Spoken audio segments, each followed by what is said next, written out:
wish to fight fiercely in your name and fiercely ask your permission to so do.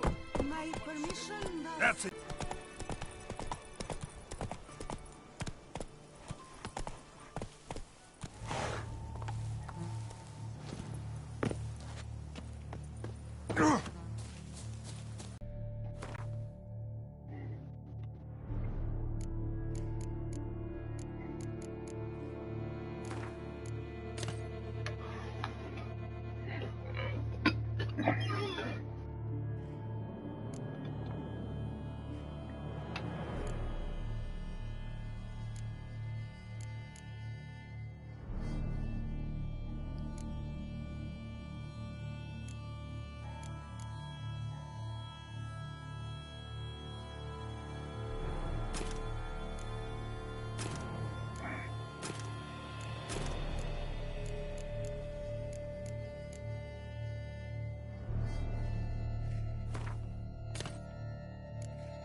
River monk carried the body in his cart. Attacker had no trouble knocking over the cart.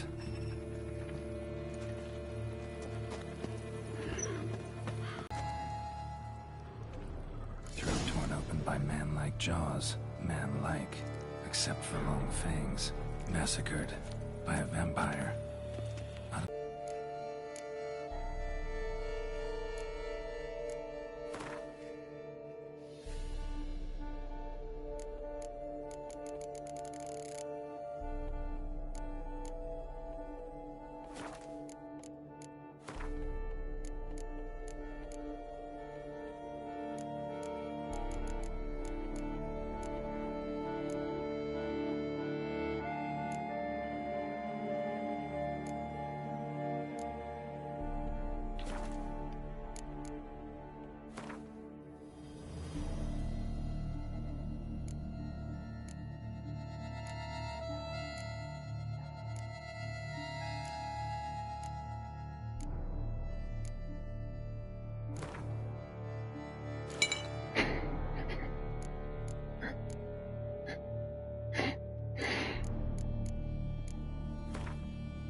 Blood and moon dust could be lifesavers.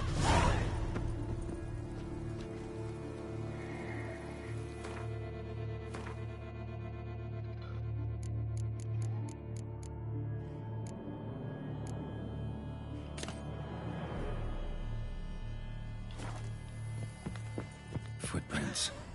Small, bare feet. Lead deeper into the cellar. Fell down the stairs, broke his neck.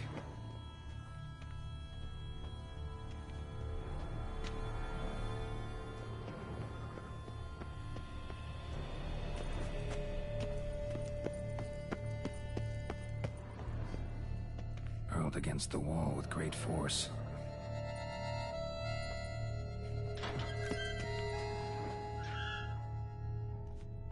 Took a lot of strength. strength to batter this down.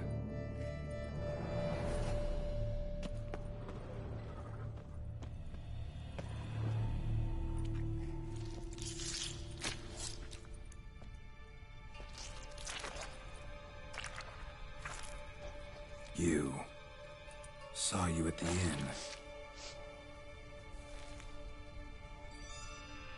I know what you are. Don't know why you killed these people, though. Clearly wasn't for their blood.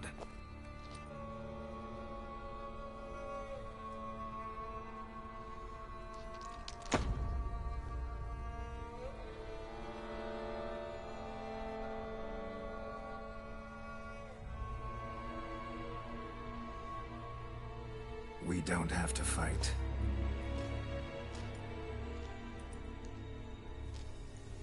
You are wrong.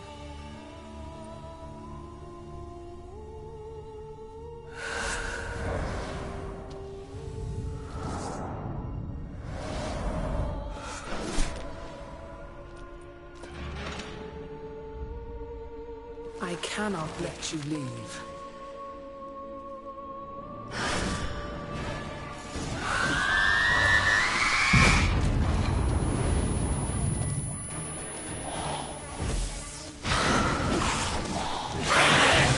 Stench.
Body. What was she doing at the table, though?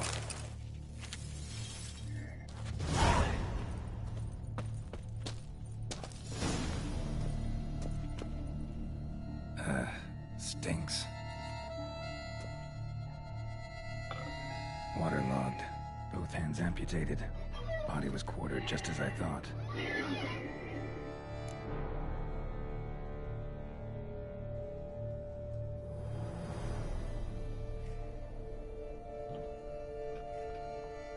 Laid in water for some time. Head swollen, and something took a few bites out of it. Something in the throat. A pouch, bulging with coins. Nilfgaardian florins, from several different provinces.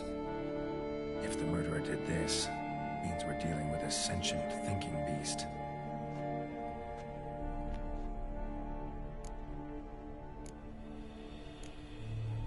Third hand.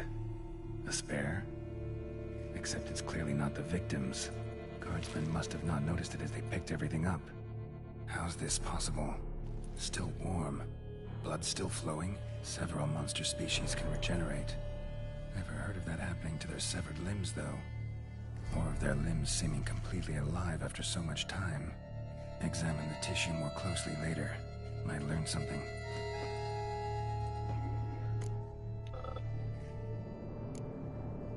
Body was chopped up after death. Blows struck with great force, but bones sliced through, not crushed. Creature that killed him had long claws, sharp as a witcher's blade. First sank its claws into the victim's heart. No Bruxa did this. So, murderer was clearly a monster, but not a Bruxa. But then why'd the Bruxa come here for the severed hand? And who does the hand belong to? Why the hell's it still warm? Now, pouch shoved down the victim's throat. What's the significance? And why was he chopped up into pieces? Lots of questions, no answers so far.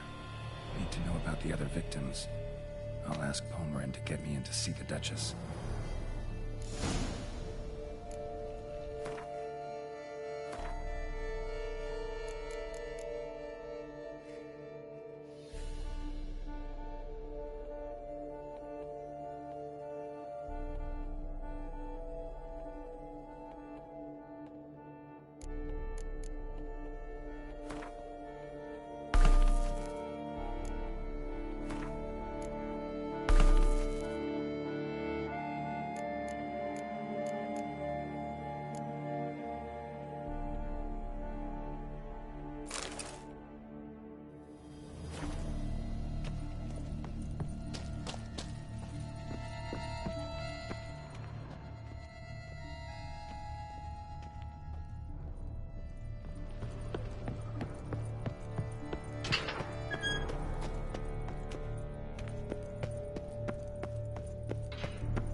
Truly, to send a witcher against the beast, it is a full sort to keep the cards.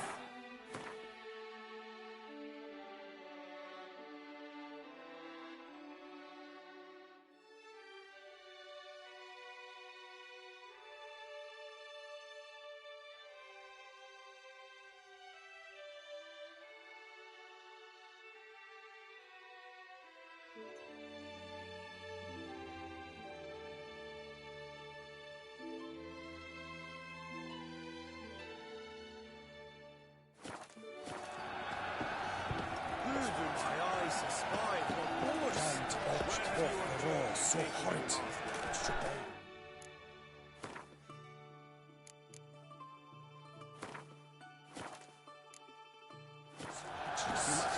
Then what? Out! Monster! Oh my! Need to speak to the Duchess, urgently. All right, you scamps. Story's done. Go find your parents. But Sir Palmerin, what about the story of Rittik and the dragon? A tale's for another time. But take a good look at the man who stands before you now. This is Geralt of Rivia, the master witcher who lent his valiant hand to the defeat of the giant Goliath. Master Witcher, is it true virtue always trumps villainy? Not always. Could go either way. Sometimes virtue wins, sometimes villainy gets the upper hand. Still worth being good. But why? If it doesn't mean you'll win. Palmerin's story. Think back. A decent man attracts other good folk, makes friends he can count on. The rogue? Well, he can only count on other rogues. And who would you rather have for a friend? A man of virtue? I must agree. Now, that will do for questions. Go find your parents. Her Enlightened Highness has doubtless arrived at the tourney grounds to watch the battle in the arena. If we hurry, we'll be in time to speak with her before the spectacle begins. Lead the way.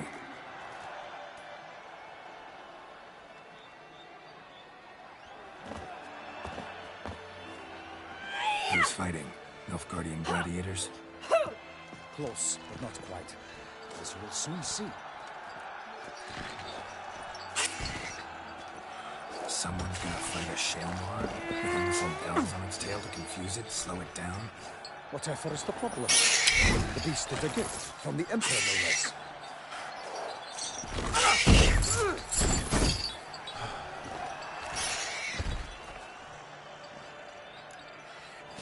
Shouldn't torment the beast. How would you like to be dumped in an arena, blindfolded with a string of bells bouncing through your ass? Pity a monster. You, a witcher? I slay monsters who are a threat to humans. You're out to humiliate one to entertain a crowd. No knight will gain any glory from this. Who's going to fight the beast? Guillaume, the young man you met. Yeah. Mentioned he'd promised his heart's capture a monster trophy. Great love demands great sacrifices. Let's go.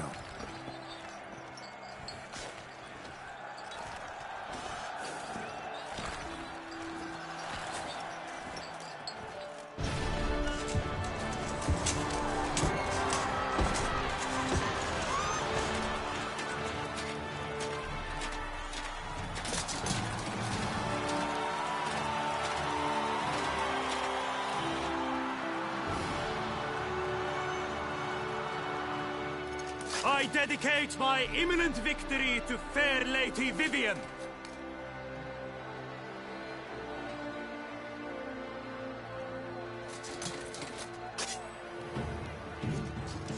It's begun.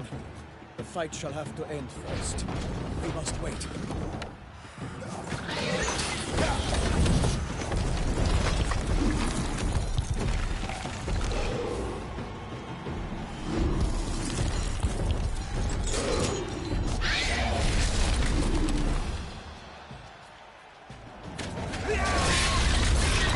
Got a bad feeling about this.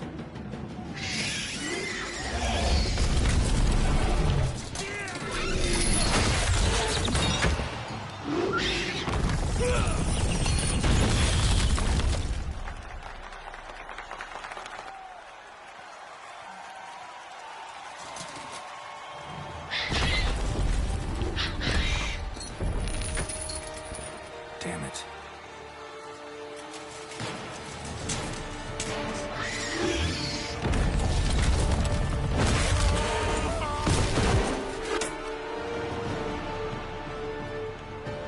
We have to help him.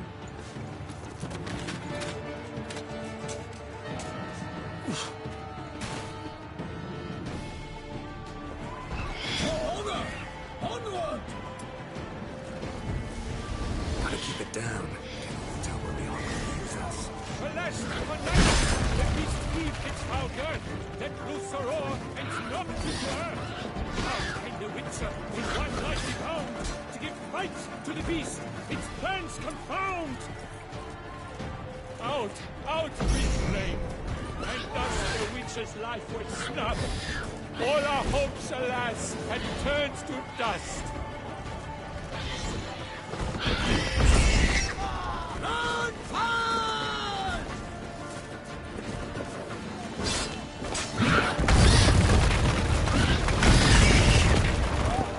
Drink up the ocean and set fire to the wood, for nothing in this struggle can come to any good.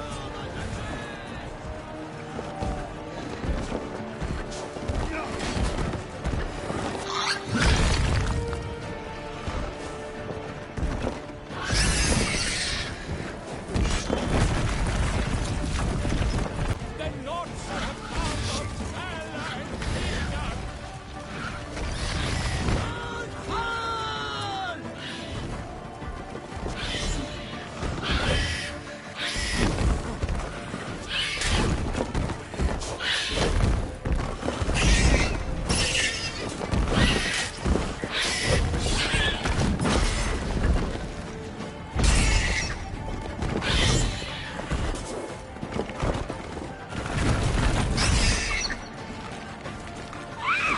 Fate of the beast has been weighed by the gods. Soon the Witcher shall triumph against all odds. The Witcher waited till the time was true, then twirled, danced, and spun, struck the monster right through.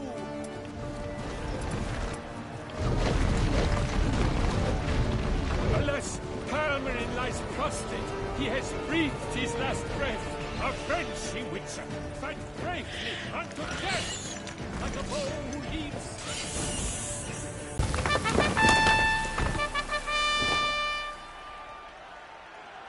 The Shelma lies defeated by Geralt of Rithia, master of the witchering trade. Behold, as the last gasps of life seep from the beast.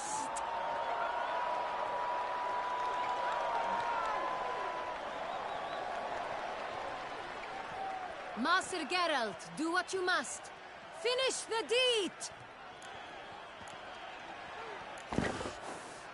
Monster's no threat. No need to kill it. A victor may always show mercy. It is his right. Long live Geralt the Merciful! Pikemen, see to the beast.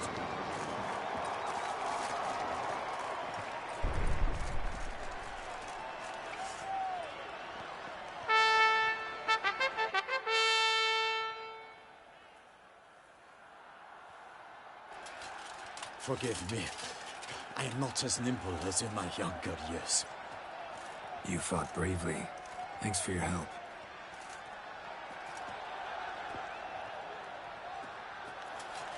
Guillaume.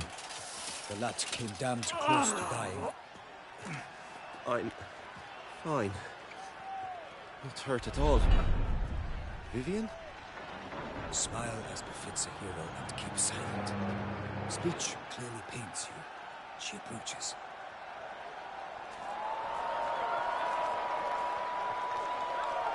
Geralt. We must talk. Vivian. You shall talk later, in the medic's tent. Geralt, magnificent, breathtaking. Your Grace. We knew that to summon you was a brilliant idea. We are delighted, ravished to have struck upon it. And I'm truly, honored. See to our young hero. Hop, hop. For we must make off with Geralt. We should talk. We had been long awaiting your arrival. Had nearly lost hope.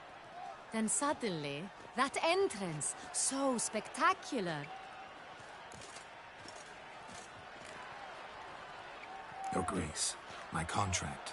I'd like to discuss it. Naturally, but not here. We shall need Damien. He led the investigation pending your arrival. But wherever could he be? Come, we must find him.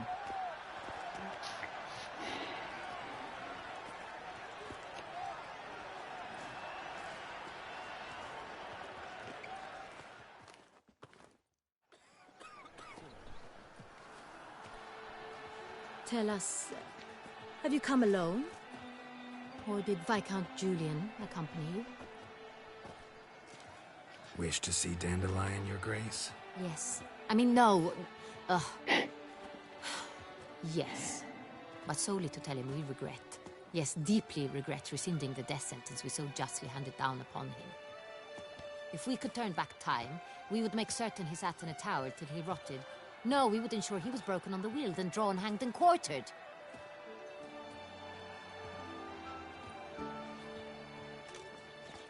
Ah, the very man we would entrust with these tasks.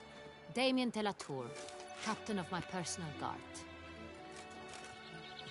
Your Grace. Witcher.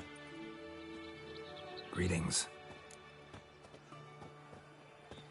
I examined the body of the beast's last victim. Might have found something. Need to analyze it. A quiet place, that's what I could use most right now. And maybe the help of an alchemist or a mage. Also like to hear all you know about the previous victims. Take it Sir de la Tour is my man for that.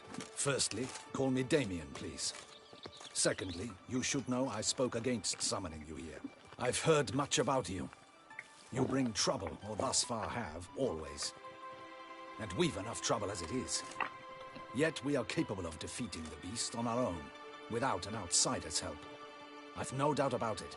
Damien, we settled the matter of the Witcher's employ some time past. Definitively. Since you have broached it nonetheless, let us discuss Geralt's pay. Are the legends true?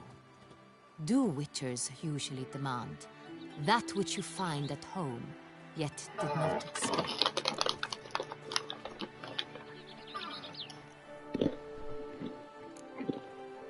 Not quite, Your Grace. Law of surprise, it's something we invoke at times, but rarely. Usually we just take gold. Disappointing. This law sounds rather romantic. On the other hand, On returning to the palace, we would likely find impatient petitioners or a set of sample fabrics for a new dress. Poor rewards, both. I fear you'd not have much use for any of the surprises we are likely to come upon. Thus, we've decided you shall receive the deed to a vineyard, Corvo Bianco, and a sum of coin. You will doubtless consider this adequate. Title to the vineyard shall be given to you at once. Surely you'll need lodgings while you hunt. The coin, however, will be yours only once you have slain the beast. Lovely, generous gesture, Your Grace. Corvo Bianco. Isn't it the Duchy's temporary morgue? Is it now? The Chancellery's bungled things again, we fear. Not to be left unsupervised for one instant. Yet, in its mood, a morgue should present minimal problems to a Witcher. What's more, nothing enhances a wine's reputation better than a grim legend. Thank you, Your Grace. I accept the contract, of course. But as I said before, I'll need some information.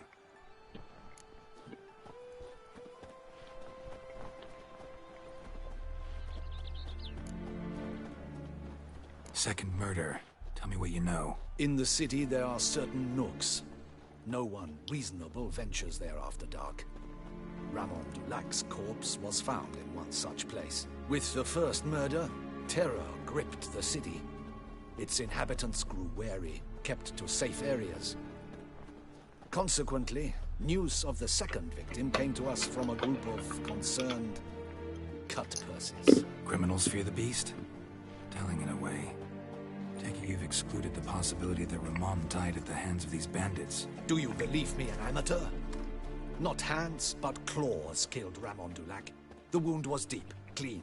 His body was found in the gutter, dressed in nightshirt and cap, a pillow placed under his head, and his sword replaced by a bed warmer. Ramon Dulac, a knight who but a dozen years past was an advisor to our father, the Duke. Someone went to a lot of trouble to make him look ridiculous. Maybe revenge was the motive. It's not out of the question. Dulac had shady dealings with the criminal underworld, but no one ever came forth with concrete proof of any misdoings.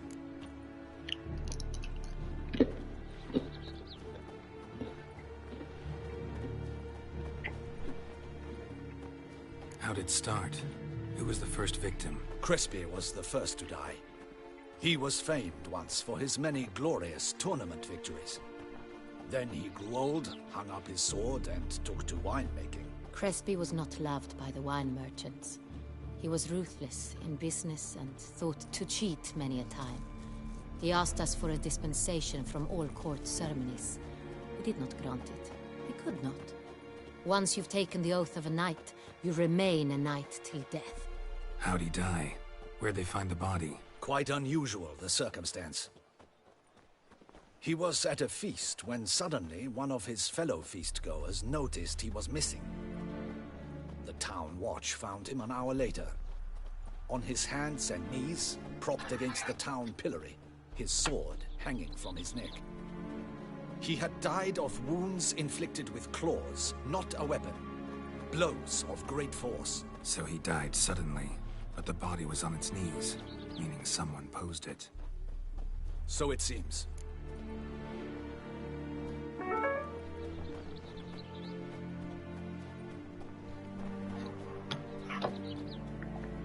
So, first two victims were knights, best years behind them. The same could be said of the third. Sir Delacroix was wont to claim that in modern times, knights face new challenges. Enterprise being the latest addition to the chivalric virtues. He made a veritable fortune in the grain trade. Palmerin even nicknamed him Sir de la Stinchi. Found a coin pouch on his body. Contained florins dating from various times, hailing from different provinces of the Empire. Delacroix loved coin, true, but had no patience for numismatics. Lots of similarities between the victims. All the bodies were found in strange places under extraordinary circumstances. Seems the murderer, whoever or whatever it is, has some meaning to convey. These were honorable men. We are horrified by the disdain, the disrespect with which they were treated. These were knights of Toussaint. Blast it. Might be the point. From what you say, none was a model of virtue. Ever considered that's what the beast's trying to draw attention to? All the murdered men were knights who swore fealty to the 5 chivalric virtues. And even if Knights of Toussaint swear fealty to what virtues exactly? honor, wisdom, generosity, valor, and compassion. Beast seems to be pointing up moral decay, denouncing it. Victims were all humiliated. Might have been murdered to emphasize their lack of specific chivalric virtues. Honor compromised by the pillory. Wisdom by ridicule. Generosity by a coin pouch shoved down a throat. It seems to fit, true, though not perfectly. Can't discount the theory if it's on the lips of everyone in town. Say our reasoning's right. Next murder will be just as showy and denounce the victim's lack of the 4th virtue, valor. We can also assume that victim will be an elder knight. Let's think. At the moment, all the knights are either at the tourney grounds or in the palace gardens. Our annual hare hunt shall begin there shortly. Have you heard of the custom? Milton mentioned something. Seemed excited to prance around in a bunny costume. Not sure why. Hang on. Strange circumstances. A knight advanced in years. The famed cowardice of rabbits. Could it be that simple? Is Milton de Peyrac-Peyren the next victim? Milton also knew Delacroix. Told me so down by the river. Damien! To miss something so obvious. De Peyrac-Peyren, Crespi, Delacroix, and Delac formed a knightly team. It was years ago, but...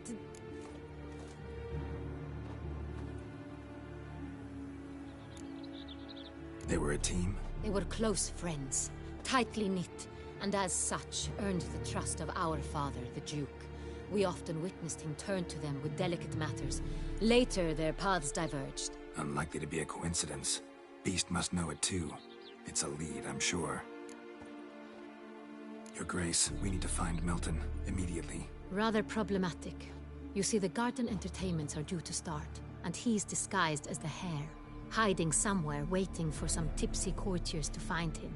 The Hare's hiding place is a carefully guarded secret. We must call off the game, at once. First and foremost, we must remain calm. Damien, order the garden searched immediately, but discreetly. By no means can we disrupt the festivities. Panic will only incite the beast to strike sooner. And you, Witcher, follow me. My gardens, my night, I shall take the fall. A murder is out of the question. I will not allow it. Not near my palace. Horses? Ready our horses!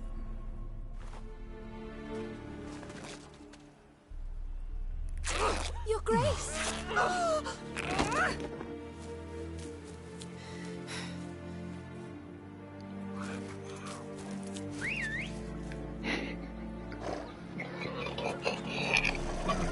What the hell?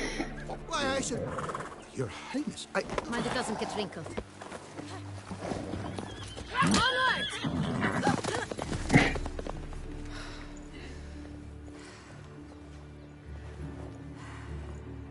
Hey! That is silk!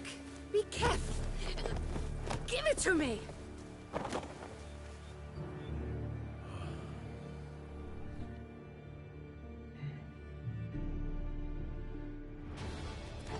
Faster, Geralt! Right like the wind! Your Grace seems right at home in the saddle. Long may she live! This way! Through town! Try not to lose your way!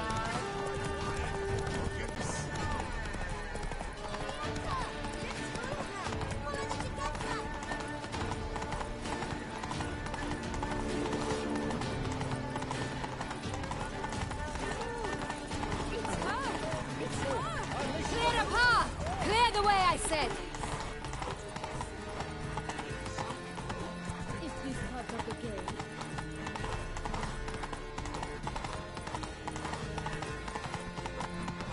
It's here! Just round the corner! Hurry!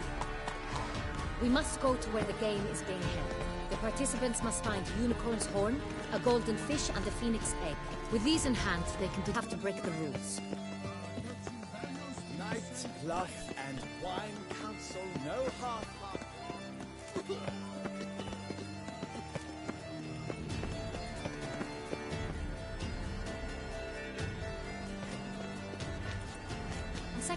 Through here.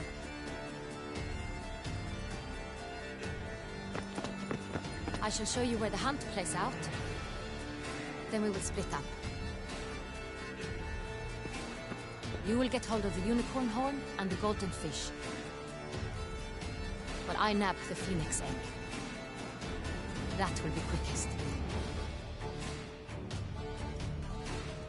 Golden fish.